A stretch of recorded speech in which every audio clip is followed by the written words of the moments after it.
తెలంగాణ ఆవిర్భావ వేడుకలకు సోనియా గాంధీని ఏ హోదాలో ఆహ్వానిస్తున్నారని అర్బన్ ఎమ్మెల్యే ధన్పల్ సూర్యనారాయణ జిల్లా బీజేపీ పార్టీ కార్యాలయంలో ఏర్పాటు చేసిన మీడియా సమావేశంలో సీఎం రేవంత్ రెడ్డిని ప్రశ్నించారు. TPCC working president MLC Mahesh Kumar Goud జన్మదిన వేడుకలు హైదరాబాద్లోని గాంధీ భవన్లో ఘనంగా నిర్వహించారు.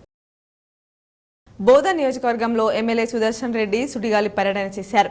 అన్ని మండలంలో ప్రభుత్వ పాఠశాలలను పరిశీలించి సమస్యలను వెంటనే పరిష్కరించాలని అధికారులకు ఆదేశించారు. నిజామాబాద్ రైల్వే స్టేషన్ను ఆర్పీఎఫ్ పోలీస్ శాఖ inspector general of police IG aroma Singh ఆకస్మికంగా తనిఖీ చేశారు.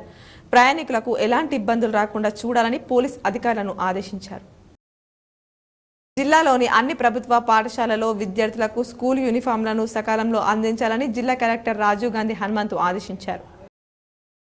జిల్లా కాంగ్రెస్ పార్టీ కార్యాలయంలో TPCC working president MLC Mahesh Kumar Goud జన్మదిన వేడుకల సందర్భంగా కాంగ్రెస్ నాయకులు కేక్ కట్ చేసి సంబరాలు జరుపుకున్నారు.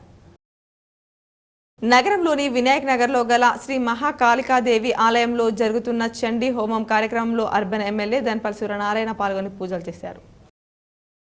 సిరికొండలో ఇప్టు ఆధ్వర్యంలో ఉపాధి కూలీలతో కలిసి ఆందోళన చేశారు. కూలీల వేతనాలు పెంచాలని డిమాండ్ చేశారు.